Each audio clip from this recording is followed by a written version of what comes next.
चलिए जैसे कि हम बता देते थे, बात किए थे हम लोग का जो टॉपिक चल रहा था ये कौन सा, यूपीटेट वाली जो हमारी बैच चल रही थी। आपको मालूम है हम किस चीज की बात कर रहे हैं, ये यूपीटेट की बात कर रहे थे, ठीक है ना। यूपीटेट हमारा अर्थात वन टू क्या था, ये हमारा 5 था, ठीक है।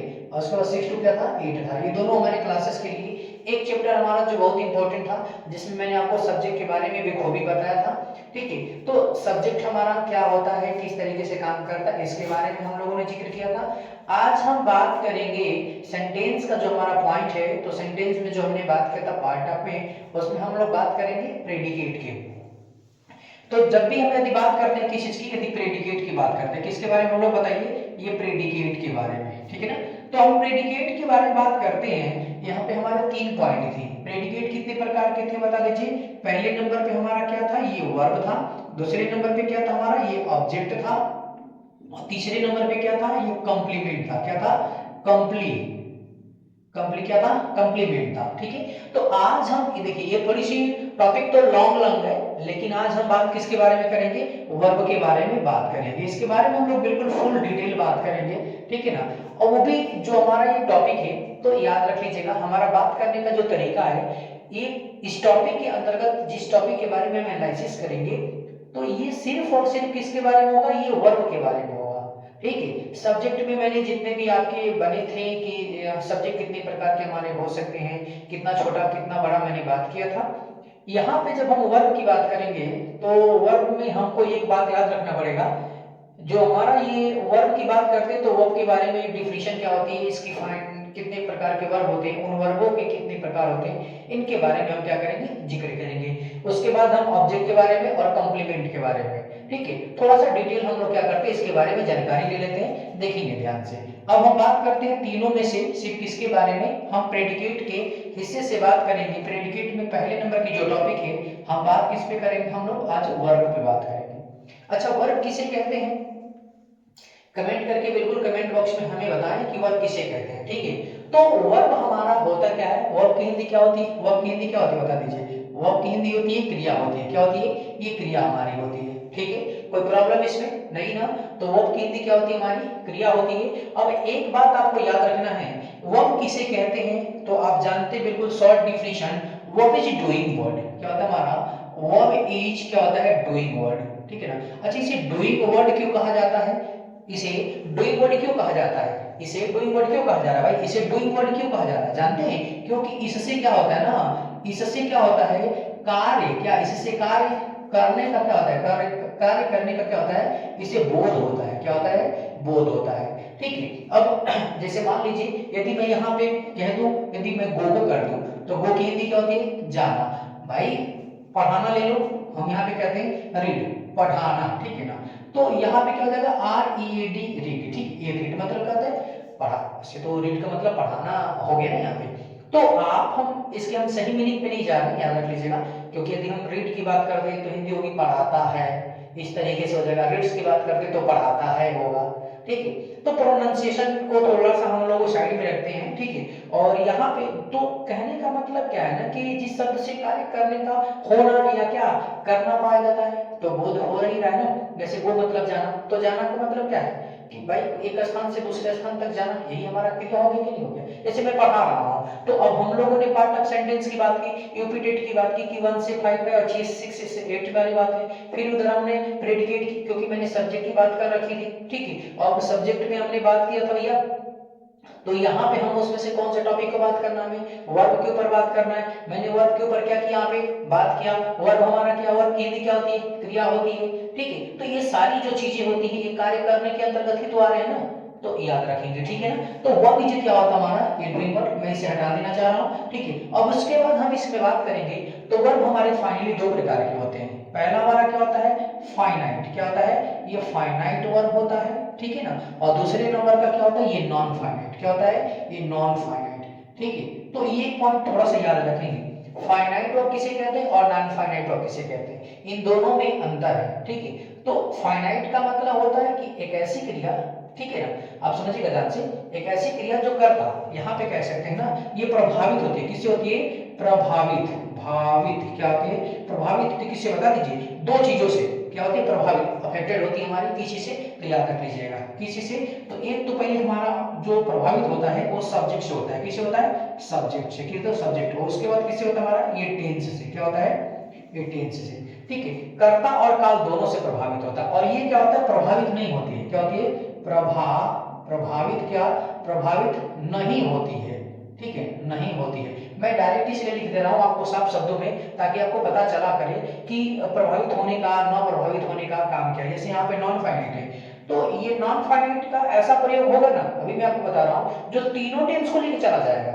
जैसे मान लीजिए कि यदि मैं यहाँ पे आपको हिंदी लिख दूं एग्जाम्पल के तौर पे, वह काम, क्या वह काम करता है, क्या वह काम करता है हमारा ना, वह काम करता है। तो वह काम करता है कि अंग्रेजी क्या हो जाएगी, इंग्लिश क्या हो जाएगी, बता दीजिए। अब यहाँ पे हो जाएगी ही। ठीक है ना, क्या हो जाएगा? He does work. क्या हो जाएगा?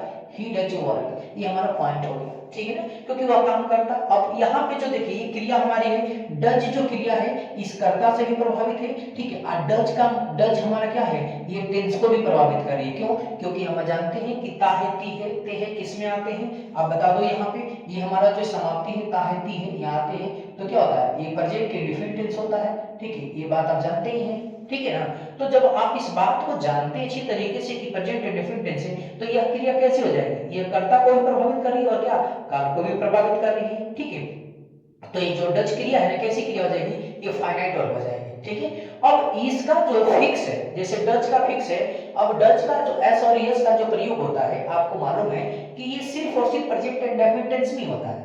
ठीक है, इस प्रकार के और किसी टेंस में तो प्रयोग हम करेंगे नहीं। तो ये हमारा फिक्स है, अर्थात कहने का मतलब कि एक ऐसी क्रिया जो बिल्कुल फिक्स भी है, जो कर्ता से प्रभावित भी हो और ये टेंस को भी कर दे, बताए कि हम इसी टेंस में आते हैं। अब डच का प्रयोग हमें नहीं लग रहा है कि किसी और टेंस में प्रयोग करेंगे, प्रेजेंट में ही प्रयोग करेंगे, क्योंकि यहाँ पे एस और ईएस फॉर्म में, एस और ईएस फॉर्म में है ना। तो ये रूल आप जानते हो, लेकिन इस क्रिया को क्या हम नॉन फाइनाइट कह सकते हैं? नहीं कह सकते हैं। ठीक है, अब मैं आपको एक ऐसा एग्जांपल दूंगा जिसमें दोनों ही सेंटेंस आ जाएंगे। ठीक है ना, फाइनाइट और नॉन फाइनाइट की सभी की क्रिया आ जाएंगी। देखिए बहुत ही इंपॉर्टेंट एग्जांपल हमारा होता है ये वाला। ठीक है, जैसे मान लीजिए कि मैं आपको एग्जांपल दे देना चाहूंगा, ये एग्जांपल में लिख देना चाह रहा हूं कि ही क्या हो जाएगा? He goes there. क्या हो जाएगा? He goes there to help. क्या हो जाएगा यहाँ पे? ये टू हेल्प हो जाएगा, H E L P, help, to help दे। अब यहाँ पे देखिएगा, इसमें हमारे सेंटेंस में क्या है? दो दो वर्ब है। अब दोनों वर्बों में अब हमको ध्यान रखना है। क्या ध्यान रखना है? जैसे मान लीजिए कि यहाँ पे क्या है? ही गोज देयर है और टू हेल्प देम है हमारा, है ना। तो जब ही गोज देयर और टू हेल्प देम की बात करते हैं, तो यहाँ पे हमको एक चीज याद रखना पड़ेगा। क्या याद रखना पड़ेगा? जैसे मान लीजिए कि अब हमको इसमें याद दे रखना है कि जैसे ही गोज देयर है, अब ये गोज कैसी क्रिया है और टू हेल्प कैसी क्रिया है। देखिए इसमें दो क्रिया है, दोनों को मिला लेंगे, दोनों को फाइनाइट और नॉन फाइनाइट से क्या हम यहाँ पे क्रॉस कर देते हैं। ठीक है, देखिए समझना बहुत जरूरी है। ठीक है भाई, तो यहाँ पे हमारा क्या हो जाएगा? जैसे गोज है, तो गोज हमारा क्या हो जाएगा? अब ऐसी क्रिया जो कर्ता से भी क्या है? प्रभावित है, और यह काल को भी दर्शा रही है, क्योंकि इसकी हिंदी क्या हो जाएगी? वह क्या? वह वहां जाता है। क्या हो जाएगा? वहां जाता है। तो वह जाता है कि अंग्रेजी क्या होगी? ही गोज देयर, ना कि क्या लिखेंगे? ही क्या? ही डिड क्या हो जाएगा? Go there. ऐसा तो हम लिखेंगे नहीं, सीधी सी बात है। अच्छा ये भी नहीं लिख सकते कि क्या हो जाएगा? ही, हम क्या ही वेंट देयर, हम ये भी नहीं रखेंगे। ठीक है, क्योंकि अब कहोगे सर जी कि ये हमारा तो क्या ही वेंट देयर। ठीक है, अब क्रिया भी है, फिर यहाँ से भी प्रभावित है, टेंस को भी प्रभावित कर रही है, लेकिन हिंदी क्या है? वह वहां जाता है, ये हिंदी होगी। वह वहां जाता था नहीं होगी यहाँ पे। तो इसलिए जो ये क्रिया है ना, जो ये हमारी गो क्रिया है, क्या ये जो गो क्रिया कैसी क्रिया है? ये फाइनाइट वर्ब है। कैसी क्रिया है? फाइनाइट वर्ब है। ठीक है ना। अब दूसरी पॉइंट कह रही है, जैसे अब यहाँ पे एक हमारी और वर्ब है, अब ये नॉन फाइनाइट है। अब जैसे टू हेल्प देम है, ये हमारा सेंटेंस क्या है? To help them. क्या है हमारा? ये टू हेल्प देम। अब इसमें जो ये टू हेल्प है वर्ब है, ठीक है, समझ में आ रही है? जो ये टू हेल्प हमारा जो वर्ब है, आप बता दो कि ये कहां से प्रयोग, इसको हम कौन सी क्रिया कहेंगे? फाइनाइट वर्ब कहेंगे कि नॉन फाइनाइट वर्ब कहेंगे? इसमें किसका कहां प्रयोग होगा? ठीक है, ये टू हेल्प देम का प्रयोग हम किसी भी टेंस में कर सकते हैं सिचुएशन के अंतर्गत, लेकिन यहाँ पे गोज का प्रयोग यहाँ पे कोई सिचुएशन काम नहीं करेगा। सिचुएशन सिर्फ एक ही है कि this verb belongs to present indefinite tense, वही हमारा वर्ड है, और तो कोई वहां पे है नहीं हमारा। ठीक है, तो इस तरीके से हमें क्या इन चीजों को बिल्कुल एकदम फोकस करने पड़ते हैं कि हमारा काम क्या है, समझे ना। तो आप जब इस तरीके के शब्दों का ध्यान रखोगे तो I think you can do, आप कर सकते हो। ठीक है, तो ये पॉइंट आपको डिफरेंट समझ में आ गए होंगे कि कैसी क्रिया फाइनाइट होती है और कैसी क्रिया क्या होती है? Non finite. ये बता दीजिए कौन से टेंस को बिलोंग करे? टू हेल्प, प्रेजेंट को, पास्ट को, फ्यूचर को। ये सिचुएशनल वर्ब है हमारी। ठीक, ये हमारा इंफिनिटी है, और इंफिनिटी हमारा क्या होता है? बदल, ये नॉन फाइनाइट का हिस्सा होता है, ये तो इसकी बात करते हैं ना, ठीक है। तो अभी हम इन नॉन फाइनाइट में अभी हम एंट्री करेंगे, लेकिन पहले मैंने फाइनाइट को इधर से भी क्या कर लूं, बता दे रहा हूं, ठीक है। तो वन बाय वन करके हम क्या करते हैं, एक टॉपिक को सीखेंगे। ऐसा नहीं कि हम एक ही बार में सारी टॉपिक सब कर लें और इसी में सब हाथ पाँच हो जाए, बोले तो खिचड़ी, ठीक है ना, नहीं। तो आप देख भी लिए होंगे कि फाइनाइट और नॉन फाइनाइट में, ठीक है ना। तो अब यहाँ पे थोड़ा सा हम लोग बात करेंगे किसके बारे में, जिक्र करते हैं हम लोग किसके बारे में, यहाँ पे ये फाइनाइट वर्ब के बारे में। तो फाइनाइट वर्ब के जितने भी हिस्से होंगे ना, जैसे मैं आपको यहाँ पे दिखा दे रहा हूँ, तो फाइनाइट के सभी हिस्सों में भी हमारे वही पॉइंट होंगे। जैसे मान लीजिए पहले नंबर का क्या हम बात करते हैं, किसके ऊपर, ट्रांजिटिव के ऊपर, किसके ऊपर, ये ट्रांजिटिव हो जाएगा। दूसरे नंबर का क्या हो जाएगा, इंट्रांजिटिव, क्या हो जाएगा, ये हमारा इंट्रांजिटिव हो जाएगा, ठीक है। और तीसरे नंबर का क्या हो जाएगा, लिंकिंग वर्ब, ये हमारा ये क्या हो जाएगा, लिंकिंग वर्ब। और चौथे नंबर का क्या हो जाएगा, हेल्पिंग वर्ब, हेल्पिंग क्या हो जाएगा, ये वर्ब हो जाएगा, ठीक है। बस में ये ना हेल्पिंग वर्ब, ठीक है। अब उसके बाद जैसे मान हेल्पिंग वर्ब है, अब हम थोड़ा सा इसके बारे में बता देते हैं, ठीक है ना। और इसका जो पांचवा जो भाग होता है, पांचवा भाग क्या होता है बता दीजिए, इसका हमारा होता है इंप्रेशनल, इंप्रेशनल हो जाएगा। और जो छठवां हो जाएगा हमारा फ्रेजल, क्या, फ्रेजल वर्ब हो जाएगा, ठीक है। तो ये पॉइंट हमें क्या रखनी, याद रखनी। अब इन सबका जो डिफिनीशन है, इन किसी भी एग्जांपल के ऊपर डिपेंड है। ट्रांजिटिव का मतलब ऑब्जेक्ट होता है, इंट्रांजिटिव का मतलब बिना ऑब्जेक्ट होता है, लिंकिंग का मतलब जोड़ने से मतलब है, हेल्पिंग का मतलब मदद करने से मतलब है, इंप्रेशनल का मतलब ईट के साथ आने से मतलब है, फ्रेजल का मतलब मेन ऑफ के साथ क्या, प्रीपोजिशन आने का मतलब है। देखिए इसके कीवर्ड है, इन कीवर्ड को आप याद रख रहे होगे, I think you can do, आप कर सकते हो। जैसे ट्रांजिटिव का मतलब क्या हो जाएगा, ऐसे मैं यहाँ पे लिख दे रहा हूँ, ही एल आई के ई एस, ही क्या लाइक्स मी।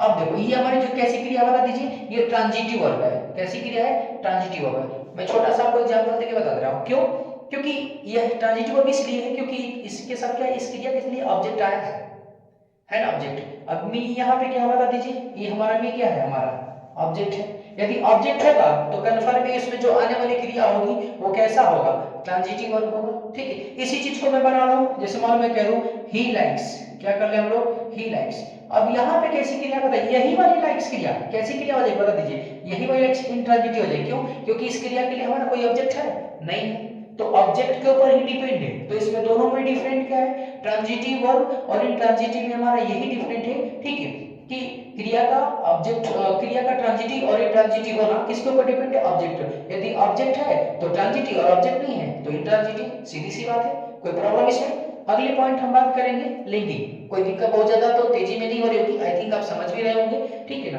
लिंकिंग में क्या होता है भैया, जैसे मान लो मैं यहाँ पे लिख दूं क्या, राम इज क्या, is a good boy.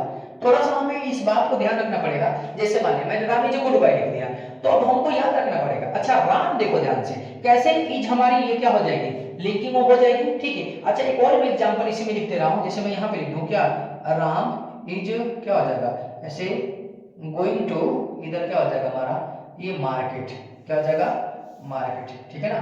Going to क्या हो जाएगा, मार्केट हो जाएगा, क्या हो जाएगा, मार्केट, ठीक है ना। देखिए तो गोइंग टू मार्केट, अब यहाँ पे हमको क्या करना है, वॉच आउट करना है। जैसे मान लो अच्छा राम बता दो, पहले जब राम इस पृथ्वी पे आया, ठीक है, राम जो लड़के का नाम है, Ram is a good boy, ठीक है। तो यहाँ पे पहले राम क्या था बता दीजिए, लड़का था लड़का ना, सीधी सी बात है, बिल्कुल क्या है, लड़का है। लेकिन लड़का होने के साथ साथ ये तो पहले गुण हो गए, लड़का होने के साथ क्या है, दूसरा गुण क्या है कि लड़का तो है भाई लेकिन अच्छा लड़का है ना। जब अच्छा लड़का है तो देखिए अब ये शब्द जोड़ कौन रहा है, कौन जोड़ने का काम कर रहा है, तो इज जोड़ने का काम कर रहा है। कैसे, थोड़ा सा अर्थ निकालते हैं कुछ समय के लिए, थोड़ा सा। अब जैसे मान लीजिए कि Ram is a good boy, Ram एक अच्छा लड़का है, ठीक है ना। अब यहां से इस कैसे हम हटा ले रहे हैं, चलो चलो बताओ, राम एक गुड बॉय, राम एक अच्छा लड़का, सिर्फ इतना ही, राम एक अच्छा लड़का, क्या बोलोगे ना कि क्या है कि अंग्रेजी होती क्या है। अब देखो राम एक अच्छा लड़का, बस राम एक अच्छा लड़का, यही तो हमारा सेंटेंस आ रहा है ना। अब बोलो भाई पूरा सेंटेंस बोलो ना, क्या राम एक अच्छा लड़का, क्या रटा है, क्यों रट रहा है इस तरीके का कि राम एक अच्छा लड़का, राम एक अच्छा लड़का, यही रटे जा रहे हो। तो हमें रटने से नहीं मतलब है, हमें वहां पे समझना है, ठीक है। तो राम ए गुड बॉय का मतलब क्या होता है भाई, ये सेंटेंस में क्या हो रहा है, तो अभी हम यहाँ पे जो अब कर्ता के साथ अब ट्रांजिटिव, अब देखो अब फाइनाइट वर्ब कैसे काम करेगा, क्योंकि हमें यहाँ पे ऐसी क्रिया का प्रयोग करना है जो फाइनाइट वर्ब को भी बनाए, ठीक है, और यहाँ पे कर्ता के अनुसार है और टेंस को भी फॉलो करना है। यहाँ पे जितनी भी क्रिया है सब टेंस को भी फॉलो करेंगी, याद रख लीजिएगा। ट्रांजिटिव, ट्रांजिटिव, लिंकिंग, इसमें जितनी भी क्रिया आएंगी सब क्रिया कर्ता को भी प्रभावित करेंगी और कर्ता के साथ साथ क्या करेंगी, टेंस को भी प्रभावित करेंगी। एक पॉइंट याद रख लीजिएगा, ठीक है ना। इन दोनों चीजों को हमें क्या करना पड़ेगा, ध्यान देना पड़ेगा। तो अब अगला पॉइंट जो हमारा है, जैसे मान लीजिए यहाँ पे हम क्या रख लेंगे, यहाँ पे हम लोग ईच कर लेंगे, ठीक है ना। क्यों, क्योंकि ईच क्या कर रहा है, राम के गुणों को जोड़ने का काम कर रहा है। क्या, राम के गुणों को क्या जोड़ने का काम कर रहा है। जैसे राम पहले लड़का था, लड़का होने के साथ कैसा है, अच्छा है, ठीक है। अगर दूसरी पॉइंट बता रहे हैं, जैसे अब हेल्पिंग में क्या करे बाबू, हेल्पिंग में देखेंगे ध्यान से, देखो यूपीटेट वाले थोड़ा सा विशेष ध्यान दें क्योंकि उन लोगों के लिए स्पेशली बनाए जा रहे हैं, ठीक है ना।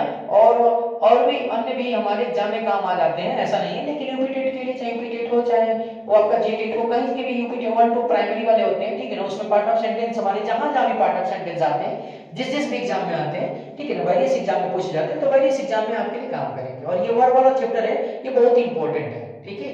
चलिए, तो अभी हम बात कर लेते हैं, यहाँ पे हमारा क्या है बता दीजिए, दूसरा क्या कह रहा है। अच्छा, Ram is going to market, Ram कहाँ जा रहा है, बाजार जा रहा है। अच्छा, यहाँ पे हेल्पिंग वर्ब कैसे हो जाएगी, हेल्पिंग वर्ब किसे कहते हैं, एक ऐसी क्रिया, ठीक है ना, जो मुख्य क्रिया की क्या हेल्प करता है, जो मदद करता है। तो मदद क्या कर रहा है, देखेंगे ना कैसे मदद कर रहा है। Ram is going to market, Ram कहाँ जा रहा है, बाजार जा रहा है। Ram is going to market का मतलब राम क्या, बाजार जा रहा है। तो अब यहाँ पे हमको याद रखना पड़ेगा, यहाँ पे क्या हमको याद रखना पड़ेगा कि राम कहाँ जा रहा है, बाजार जा रहा है। तो बाजार जा रहा है तो भाई यहाँ पे तो कोई ना कोई क्रिया होगी। देखो यहाँ पे पहले समझ लो कि यह क्रिया क्या, इज कैसी फाइनाइट वर्ब है, इज है तो कर्ता के अनुसार है, प्रभावित कर रहा है। और ये टेंस किस में है, प्रेजेंट कंटीन्यूअस में है। इसका मतलब कि यह एक ऐसी क्रिया है जो यह फाइनाइट वर्ब है, कर्ता को भी प्रभावित कर रही है और काल को भी प्रभावित कर रही है। और इसके साथ वो फाइनाइट वर्ब क्या हो गई, फाइनाइट वर्ब में कैसी क्रिया है, तो ये हेल्पिंग वर्ब है। क्यों, क्योंकि ये मुख्य क्रिया की क्या कर रही है, मदद कर रही है। आपको दिखाते हैं जैसे कैसे, Ram is going to market, Ram बाजार जा रहा है। चलो मिटा दो यहाँ पे, ठीक है। Ram going to market, Ram बाजार जा रहा। आप कहोगे क्या जा रहा, तो कहोगे सर राम बाजार जा रहा है। ये क्या रटा है, ये रट्टा रट्टा लगाए रखे हो कि राम बाजार जा रहा, राम बाजार जा रहा, राम बाजार जा रहा। भाई राम बाजार जा रहा है, ठीक है। तो यहाँ पे इज है कि क्या अंग्रेजी हो जाएगी, इज हो जाएगी, क्योंकि हमें फाइनाइट वर्ब को भी फॉलो करना है। अब मदद किसकी कर रहा था, गोइंग की। अब ये क्या होगा, कैसे पता, तो अब अर्थ निकाल के देख लो। जिसके साथ, ठीक है ना, इज की हिंदी लगेगी, मतलब जिसके साथ अपना अर्थ पूरा करेगी, वही मुख्य क्रिया होगी। देख लीजिए, राम बाजार, ठीक है ना, राम बाजार जा रहा है। और जा रहा है की अंग्रेजी क्या होगी, यहाँ पे जा रहा की अंग्रेजी क्या है, गोइंग है। और गोइंग के साथ क्या रहा है, सब जुड़ रहा है, तो क्या हो जाएगा, यहाँ पे इज कैसी क्रिया हो जाएगी, हमारी हेल्पिंग हो जाएगी। कोई दिक्कत इसमें। चलिए, अब हम बात करेंगे अगले पॉइंट की। यहाँ पे हम बात करते हैं किस चीज की, इंप्रेशनल की। तो इंप्रेशनल के लिए हम बात करते हैं, देखो से, जैसे इट इज क्या हो जाएगा, it is pen, it is क्या हो जाएगा हमारा पेन। ये एग्जांपल हमारे हो जाएंगे। अब यहाँ पे याद रख लीजिएगा, एक इंप्रेशनल प्रोनाउन, जो इंप्रेशनल जो हमारा वर्ब है, ये इंप्रेशनल वर्ब है, याद रख लीजिएगा। क्या है इंप्रेशनल, ये हमारा वर्ब है, ठीक है ना। तो इंप्रेशनल वर्ब की एक खास बात है, ठीक है ना, जब भी ईट के साथ क्रिया आती है, क्या होती है, जब भी ईट के साथ यदि कोई क्रिया आती है, और क्रिया आने के साथ साथ याद रख लेंगे, जब भी क्रिया कोई क्या होती आती है और क्रिया आने के साथ साथ याद रखेंगे कि वह इट जो है अपना अर्थ नहीं स्पष्ट करती है। इट अपना अर्थ क्या करती है, नहीं स्पष्ट करती है। जैसे इट इज पेन, हिंदी क्या हो जाएगी इसकी, कलम है, यही ना होगा। अब ये नहीं हुआ कि यह कलम है, इस तरीके का तो हमारा अर्थ आएगा नहीं, ऐसा नहीं आएगा। अब कलम है तो यहाँ पे याद रख लीजिएगा, इट तो आ रहा है, लेकिन क्या यहाँ पे अपना इट अर्थ दे रहा है, नहीं दे रहा है। मतलब ये does not give its meaning, मतलब क्या, सॉरी हाँ, ये अपना अर्थ नहीं दे रहा है। तो यहाँ पे इट के साथ आने वाली जो क्रिया होती है इंप्रेशनल हो जाती है। थोड़ा सा सिचुएशन आपको मैं बता दे रहा हूँ। ईट के साथ जितनी भी क्रिया आती है, समझ रहे हैं ना, ईट के साथ जितनी भी क्रिया आती है, सारी की सारी क्रियाएं इंप्रेशनल हो जाएंगी। कब, जब ईट का प्रयोग सब्जेक्ट के रूप में हो और वो अपना अर्थ ना दे। जैसे मान इट इज गेटिंग डार्क, अंधेरा हो रहा है ना, समझ रहे हैं ना। तो जैसे इट इज पेन हमारा हो जाएगा, जैसे इट इज अ पेन लिख देंगे, एक कलम है, लेकिन यहाँ पे इट का कोई अर्थ है नहीं है, ठीक है। लेकिन ईट का प्रयोग यदि हम बता दें जिसका अर्थ हो, जैसे you have done eat, you have done eat में ईट का अर्थ हमारा आ रहा है ना, तो जब ईट का अर्थ आ रहा है तो हमें इस चीज को याद रखे रहना है, ठीक है ना। तो point of view I think ये आपको ध्यान देने पड़ेंगे, ठीक, जब ध्यान देने पड़ेंगे तो I think you can do, okay, तो आप ये कर जाओगे, समझ में आ रही है ना। तो ये नेक्स्ट हमारा पॉइंट था, क्या था कि ईट के साथ जो भी क्रिया आती है वो इंप्रेशनल होती है, बशर्ते याद रखना ये चीज होता है कि जब भी ईट का प्रयोग यदि किया जाए तो ईट कोई अपना अर्थ न दे। जैसे इट इज, अभी जैसे दिसंबर का महीना चल रहा है तो it is a month of December, जैसे मान लो कि it is a month of December का मतलब अभी नहीं कहेंगे कि यह महीना दिसंबर का है, ऐसा नहीं है, दिसंबर का महीना है। तो इट का जब भी हम प्रयोग करते हैं और वह जब अपना अर्थ नहीं देता है तो ये उसके साथ आने वाली जो क्रिया होती है वो इंप्रेशनल क्रिया हो जाती है, क्या होती है, इंप्रेशनल वर्ब होती है, ठीक है। तो यहाँ पे हमारा क्या बताइए, ये हमारा आई भी है, ठीक है, इंप्रेशनल ये वर्ब है, कोई दिक्कत इसमें। चलिए अब हम बात करते हैं, एक हमारा पॉइंट है कि ये फ्रेजल वर्ब, थोड़ा सा फ्रेजल वर्ब को हम लोग यहाँ पे साइड में देखेंगे। देखिए एक फ्रेजल वर्ब की खास बात क्या है, जब भी प्रीपोजिशन के साथ, क्या, जैसे प्रीपोजिशन, ठीक है ना, जैसे मेक आउट क्या होता है, जैसे ये प्रीपोजिशन, ठीक, सॉरी पहले वर्ब ना, जब भी हम क्या करते हैं इधर मेन वर्ब, क्या, ये मेन वर्ब होते हैं, क्या होते हैं बाबू, मेन वर्ब, ठीक है ना। मेन वर्ब के साथ हम जब क्या करते हैं ये, ठीक है ना बाबू, जब भी हम क्या करते हैं ये प्रीपोजिशन जोड़ते हैं, ठीक है ना, क्या करते हैं प्रीपोजिशन, ठीक है। तो जो इसका इक्वल टू निकलता है वो क्या हो, वही फ्रेजल वर्ब होता है, याद रख लीजिएगा, क्या होता है, वही हमारा पीएच वर्ब होता है, पीएच का मतलब होता है फ्रेजल वर्ब, ठीक है ना। यहाँ पे थोड़ा सा मैं लिख दे रहा हूँ, ये क्या हो जाएगा, फ्रेजल वर्ब हो जाएगा। जैसे उदाहरण के तौर पे मैं आपको दिखा दे रहा हूँ, कभी भी याद रख लीजिएगा, जैसे मान लीजिए मैं कहता हूँ यहाँ पे bring up, B R I N G, क्या, ब्रिंग प्लस अप, अब ब्रिंग अप का क्या होता है, ब्रिंग अप, और जब दोनों को हम मिक्स करेंगे तो यहाँ पे क्या हो जाएगा, ब्रिंग अप हो जाएगा, क्या हो जाएगा, ये ब्रिंग अप हो जाएगा। और ब्रिंग अप की हिंदी क्या होती है, पालन क्या करना, पालन क्या करना, पोषण करना, ठीक है ना, पालन पोषण क्या, ये करना, ये हमारी क्या हो जाएगी, इसकी इंग्लिश हो जाएगी।